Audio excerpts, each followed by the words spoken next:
Hello everyone, Stepan here. I'll continue covering the Sicilian series with the Hyperaccelerated Dragon.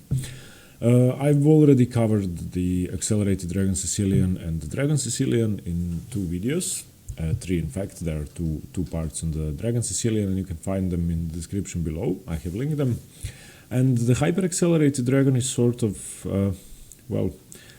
a mild deviation from the Accelerated Dragon, and you have to know it basically regardless of whether you play e4 and face the Sicilian or if you play the Dragon Sicilian or the Accelerated Dragon Sicilian, because it's important to understand the nuances between the positions and to be able to face them properly once somebody plays them against you. So e4, c5, knight to f3, and g6 is the Hyperaccelerated Dragon. The normal positions after knight to f3, which would lead to the Accelerated Dragon, are knight to c6, and then after d4, cd4, knight d4, now playing g6, and you are in the Accelerated Dragon.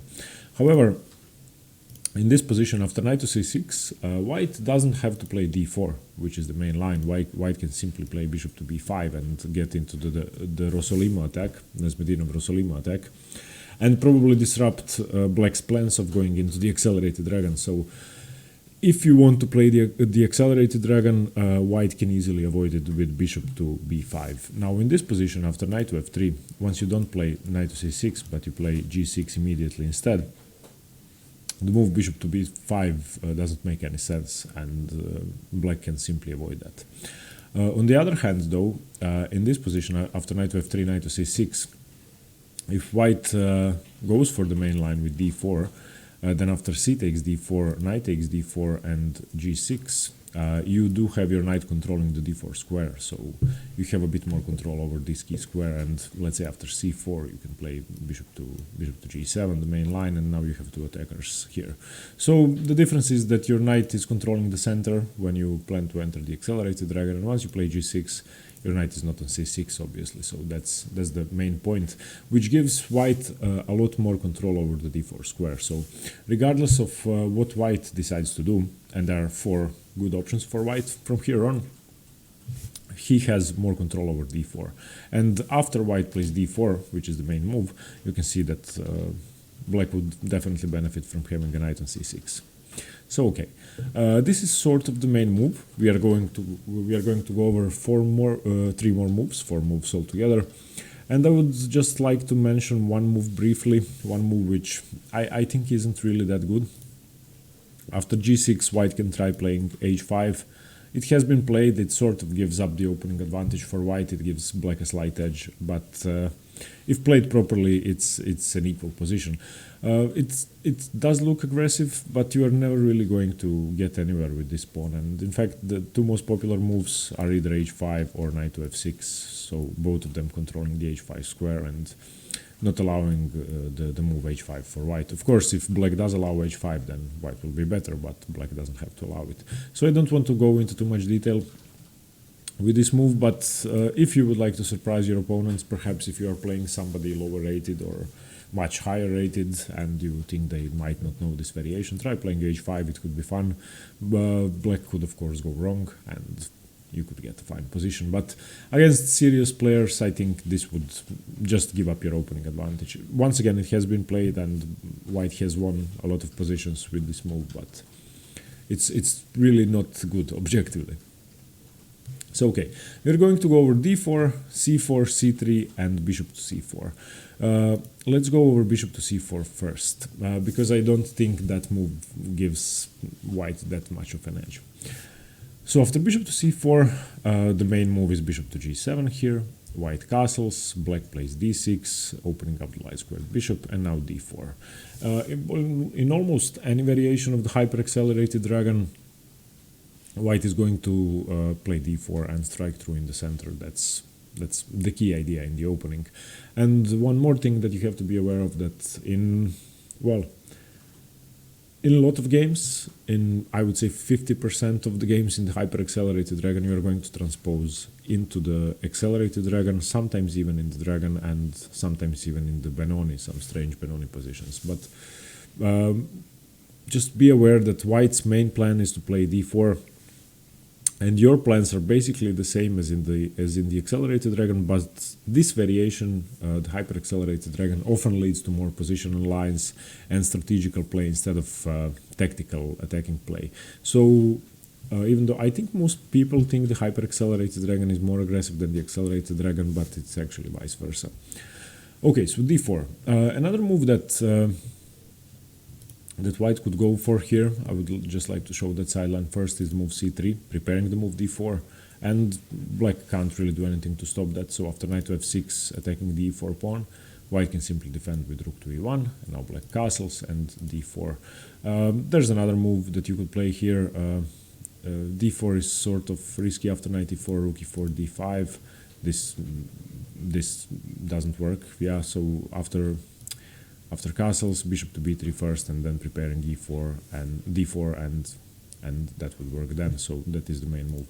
So knight to c6, h3, e5. Black can stop that. Black can try and stop that. So after c3, knight f6, rook e1, castles. It's sort of a different position. So it's, I would say, less aggressive, and especially if you allow black to play the move e5, then you're going to have a closed position, and it's basically going to. If you look at this position, no, sorry.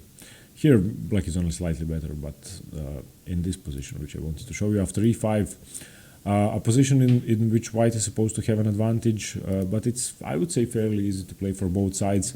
Now, both sides are going to want to break through on the f file, so you can imagine moves such as, I don't know, knight to e8, knight to d7, or knight to h5 and f5 just breaking through, and whichever side manages to push through on the f file first, I think, is going to have an advantage.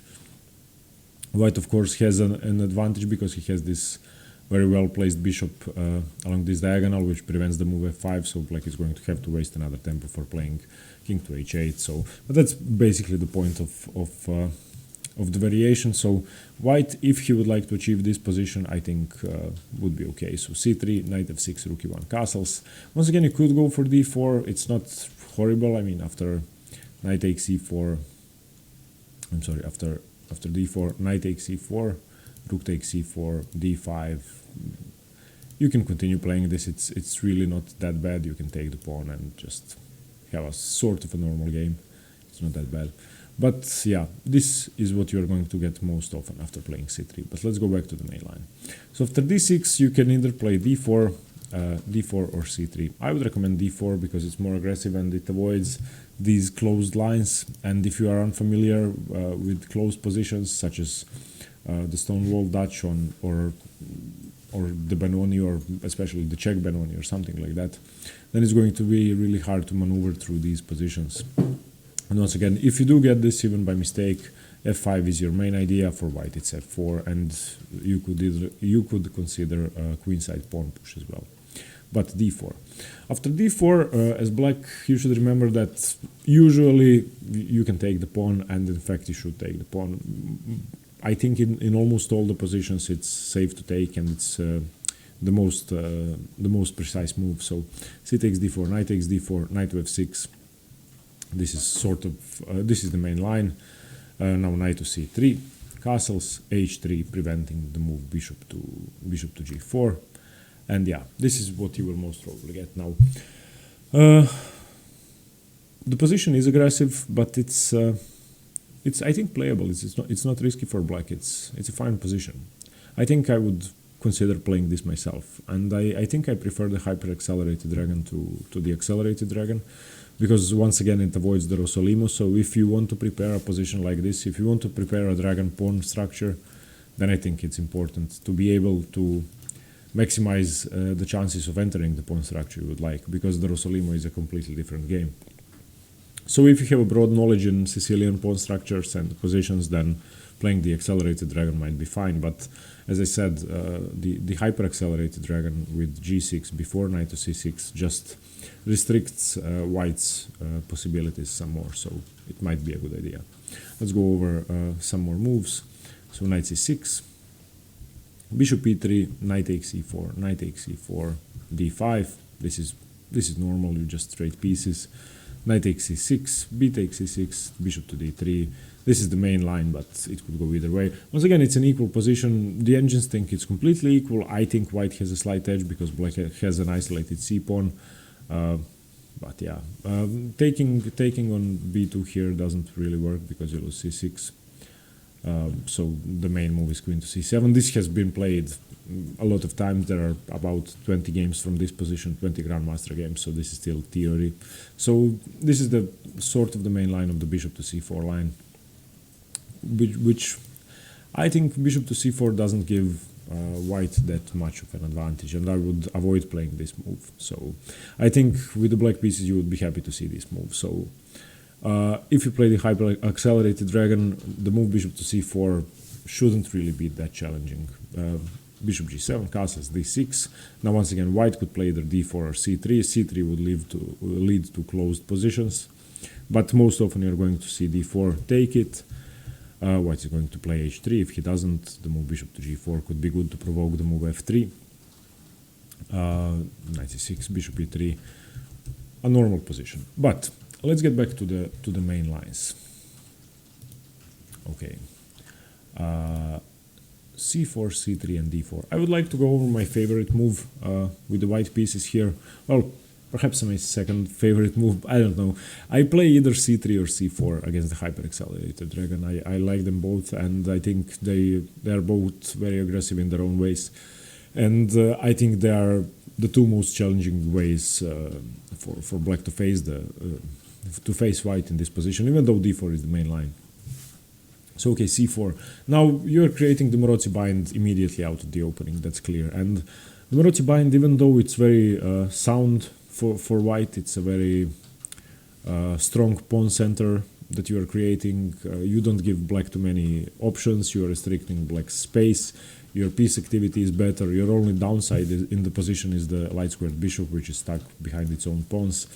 This position doesn't really give white that much activity as you might think, and you often end up maneuvering, and you often end up in a slow position in which a tempo or two don't really matter that much. And weaker players, especially weaker players such as myself, and I play the Maroczy Bind, I often find myself lacking a plan in these positions. So if you want to play aggressive chess against the Sicilian and with the white pieces, you probably want to win. I would recommend avoiding this in some lines, even though I think it's the best way to play. And if you would like to play it, I would recommend you do what I'm doing and trying to study as many Maroczy Bind games as you can and trying to figure out what the strong players are doing, because more often in the Maroczy Bind than in any other setup that I play, I find myself lacking a plan. But I digress, never mind. So c4, controlling the d5 square, putting pressure on black center, gaining space, and yeah, a normal setup. Bishop g7 main line, d4, opening up the center, c takes d4, knight takes d4, knight to c6. This is now the Accelerated Dragon you have transposed, but as I said, this is going to happen in most hyper-accelerated lines, most lines. There's another move here, which is knight to f6, and this is now technically still the Hyper-Accelerated Dragon. For some reason, after knight c3, knight c6, which is almost the exact same position, and bishop to e3, this is the Hyper-Accelerated Dragon, and knight c6 first, and then bishop to e3, knight f6, knight c3 is the Accelerated Dragon. So, well, I'm not sure why, but basically the position is going to transpose. So if you want to play this with black, be aware that playing g6 on move 2 doesn't really matter. If white decides to go for the Maroczy Bind, you're going to enter the Accelerated Dragon. I went over this already in detail in the video on the Accelerated Dragon. You can find that in the description below, so I'm not going to go over that once again. Castles, bishop e2, d6, castles, knight takes d4, bishop takes d4, bishop d7, queen to d3. This is the main line. You can study that in the video below. Okay, so that was the c4 line, the Maroczy Bind line. Okay, let's go over bishop to c4, we went over that, and let's go over d4. d4 is the main line, and d4 is what you are going to see most often, not h4, so let's delete that. So g6, d4. Striking in the center immediately, using the fact that black hasn't played knight to c6, and yeah, opening up the position, because if you look at it, black made 2 pawn moves, both on the flanks, and neither move well, c5 is controlling the center, but white has played 3 moves that control the center directly. So okay, d4. As I said, in most cases you are going to want to take, so c takes d4 is the correct move, and c takes d4 is the main line. C takes d4, knight takes d4, knight to c6, c4. Okay, so now once again I'm biased to the Maroczy Bind, so I want to play this, and after bishop to g7 you have transposed, and this is what's going to happen most of the time, as I said. You are once again in the same position, but you don't have to play that. After knight to c6, white can play knight to c3 and or enter the modern variation of the accelerated dragon. So once again, check that out in the description below in the video on the accelerated dragon. So the main line is going to lead to the accelerated dragon in, I would say, 50 to 70% of the game. So after d4, c takes d4, knight takes d4, knight c6, which is objectively the best move. Now you are in the accelerated dragon because you have transposed to the same position. This is the same position you would play bishop to g7 here. However, there is a way to avoid that, and there is an aggressive move here which which sort of can't be played in any other position. So this is probably one of the key positions to study in the hyper-accelerated lines, and with white pieces you want to be aware that this move exists. After d4, black can sacrifice a pawn. It's not a real pawn sacrifice, it's a temporary pawn sacrifice, but you have to be aware of that. And the move is bishop to g7. And this is the pterodactyl hyper-accelerated dragon.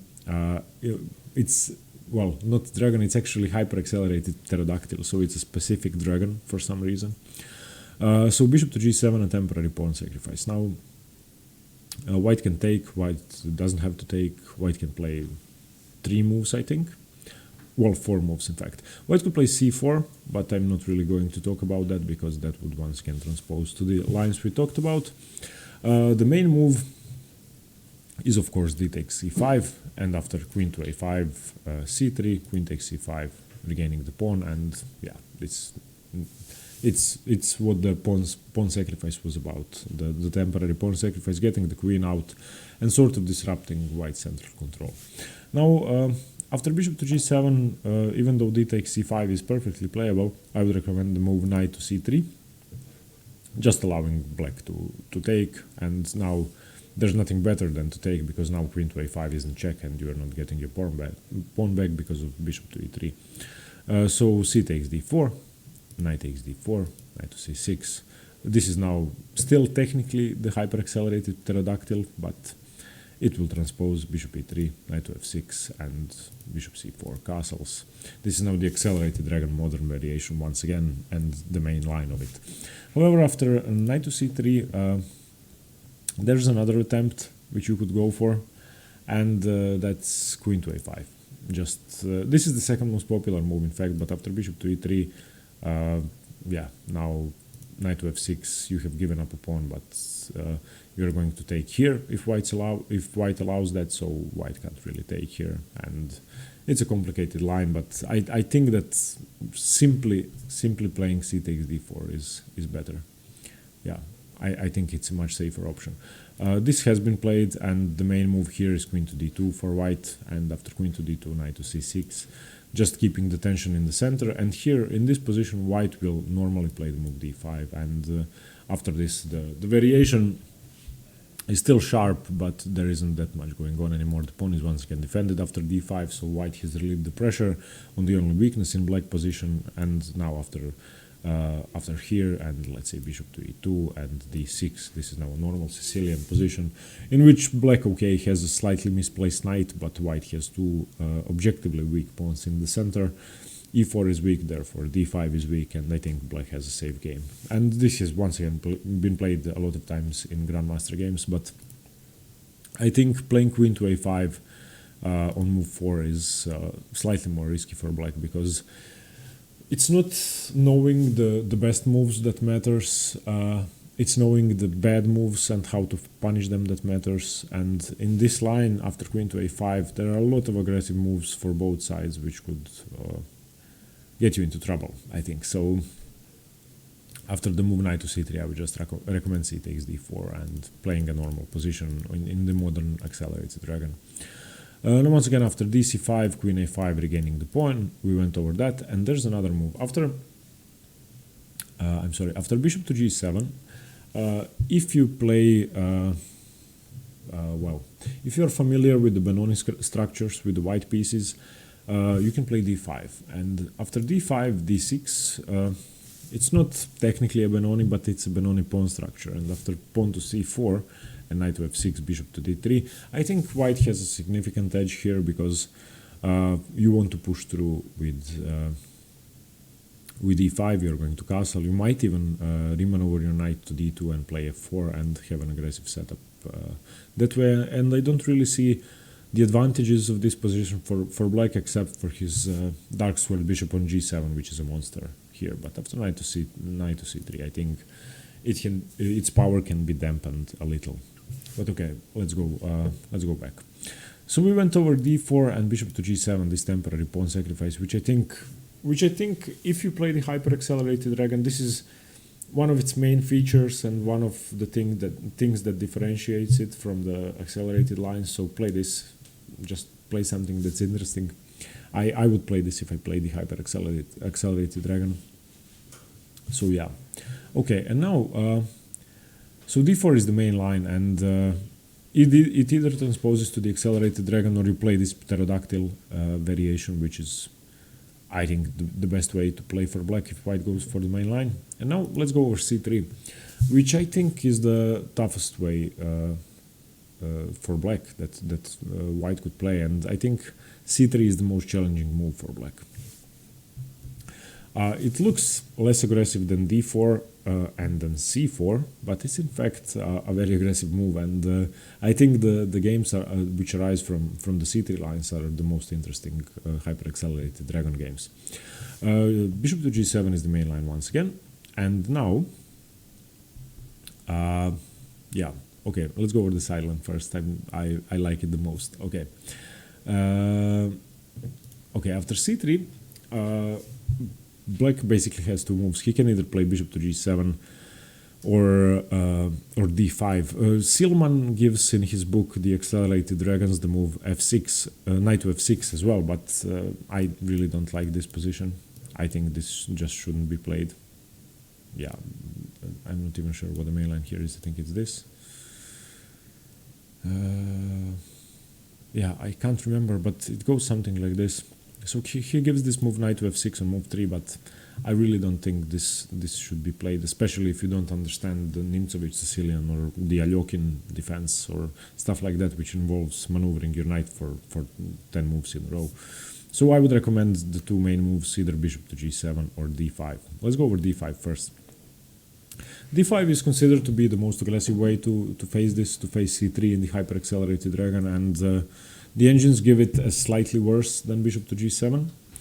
So okay, e takes d5, white takes. Queen takes d5, d4. This resembles the Alapin Sicilian a lot, and it has a lot of similarities, of course. And now after d4 you play bishop to g7. Okay, so now white has two options. One of them is knight to a3, the other one is knight b to d2. So you are trying to develop your knight.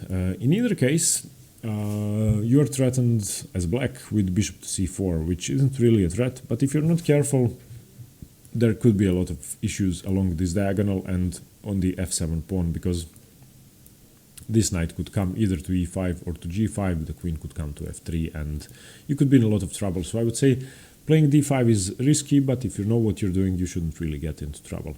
The most commonly played move is knight to a3. The engine gives knight b to d2 as the best move. I think knight to a3 is the most interesting move because you always have knight to b5 and threatening to take the queen, take the rook, etc.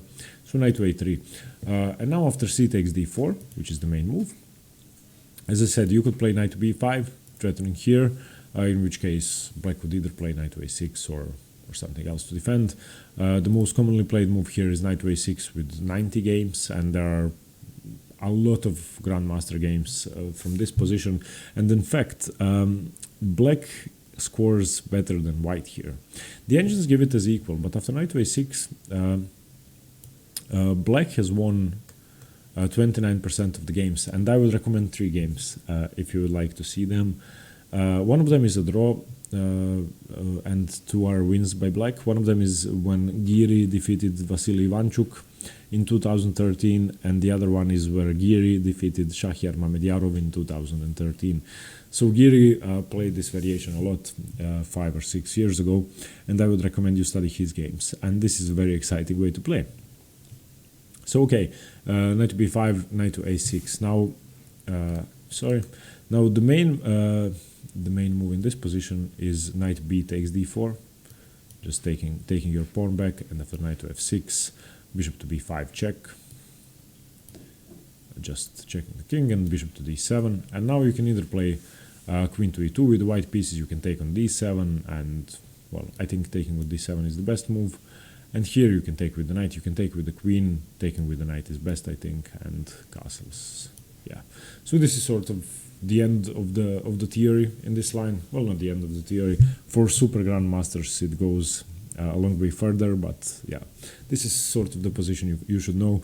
Now, if you think about the pros and cons for both sides, I think it's fairly equal. White does have 3-2 on the queen side, and that could mean that he could push through a pass pawn easily, and compared to black's 4-3 majority on the king side, but that's really not that big of an advantage, in my opinion. So okay, after d5, e takes d5, queen takes d5, d4, bishop to g7, knight to a3 is what we went over now, and after c takes d4, knight to b5. After c takes d4, you don't have to play knight to b5 though. There's another very aggressive move. Knight to b5 doesn't recapture the pawn immediately, of course. Recapturing the pawn could be played, but it's just too passive. Two moves should be played, either knight to b5 or bishop to c4, what we talked about earlier. So putting pressure along this diagonal, using the fact that black's king is still stuck on e8 and that you have a lead in development. And that by capturing with c on d4, black just locked in his, I think, only developed piece apart from the queen. So okay, the tempting move and the main move is queen to e4 check. And now it might surprise you, but the main move for white is bishop to e3. After bishop to e3, you can't take. We are going to go over that later on. Knight to h6 is the main move, and after knight to h6, you are preparing either knight to f5 or knight to g4, attacking the bishop here. But that's clear enough, so neither side has much here, and the position is equal. Black is going to castle, white is going to castle, and everybody's going to be fine. However, after bishop to e3, I think some players with black might take the bishop, especially lower rated players, so let's see what happens. Sorry, let me turn off this. So d takes e3. This is now immediately losing for black. Yeah, it's immediately losing, because now after bishop takes f7 check, what do? You can either take the bishop or play king to f8. If you take the bishop, then knight g5, clear enough, winning the queen. If you play king to f8, then queen d8 check, king takes f7, and now once again knight to g5, losing. So the bishop can't be taken. Well, probably nobody would take, but still, it's good to know this. So after bishop to e3, knight to h6, don't take the bishop, and if you go on in the position, the main move here is c takes d4, taking back with the pawn and castles. So now, yeah, the bishop would have been threatened, but the pawn isn't here anymore. Castles and bishop to g4 is one of the main moves, putting pressure on the bishop. You can take on h6 with your bishop from e3. I think retreating the bishop to e2 isn't really that good. I wouldn't recommend that. The second most popular move is knight to g5, just attacking black's queen, so you have time to trade actually. Yeah. So let's say this happens, bishop takes d1, knight takes c4, and bishop to g4, and the position is equal. So yeah, this is what I think is most likely to happen after you play d5. So c3, d5. This might surprise players with white, because bishop to g7 is by far the most common and the most popular move, and you don't really expect people to play much else than bishop to g7 after playing g6. So d5 could be a great surprise weapon, and you could win a lot of games with the black pieces, especially if white doesn't know all the positions and all the tricks which could arise. Once again, study Anish Giri's games. He is, I think, the strongest player who plays this regularly. At least he used to be before he started playing slightly passive chess. Okay, let's go with the main line now. So bishop to g7. If you don't want to play d5, bishop g7. So d4, c takes d4, c takes d4, d5, and now e5. And as in the lines with d5 and in the lines with bishop to g7 we saw before when he sacrificed the c5 pawn temporarily, this is one of the main features of the hyper-accelerated dragon. This position actually can't rise from the accelerated dragon or from the Sicilian dragon, regular dragon. Now white did advance his pawn on e5, so this is sort of the main feature in the position. White has a lot more space, but white has a weak pawn on d4. So the position continues bishop to g4, bishop to b5 check, knight to c6. The main move, you might be surprised, is to give up your bishop pair here and to weaken the c6 pawn, because it's going to be really hard to dissolve your weakness on c6. So bishop takes, pawn takes, knight b to d2, e6, closing down the pawn triangle. And if you ask the engines what they think of the position, I'm going to turn on the engine. In fact, you can see the evaluation bar on the right side of the board. They think white has +1, but this position has been played by 25 and 2600 grandmasters, so I really don't think it's that horrible. The engines just hate having less space, so they will always think white is better. And white is better, but not that much better. White isn't winning, and in most grandmaster games, +1 is a winning advantage. Okay, castles, knight to e7, let's turn on the engine. Pawn to h3, chasing the bishop away, and since you really don't have anywhere to go, you have to take. Bishop takes f3, knight takes f3, castles, and queen to a4, putting pressure on c6, queen to b6, and bishop to g5.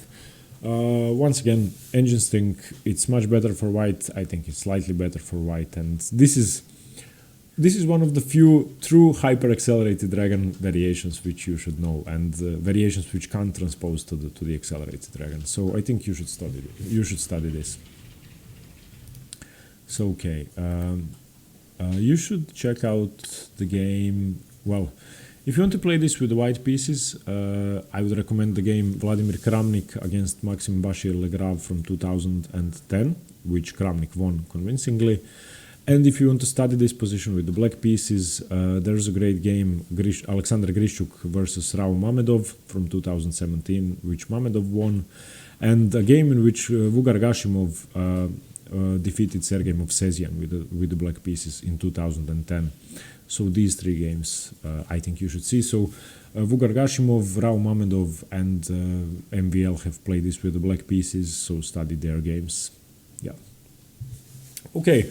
I actually wanted this to be a shorter video when compared to the Accelerated Dragon one, but I think it turned out to be longer. I'm sorry. I hope you managed to understand the difference between the lines, and I think it's very important to play all three, to play the dragon, the Accelerated Dragon, and the Hyper-Accelerated Dragon if you want to understand the nuances in the positions properly. So I think studying these lines which we just went over is key if you want to be good at the Dragon Sicilian. And yeah, I hope you managed to learn something. Thanks very much for watching, and see you tomorrow or the day after tomorrow with more videos. Stay tuned for more chess. Bye bye.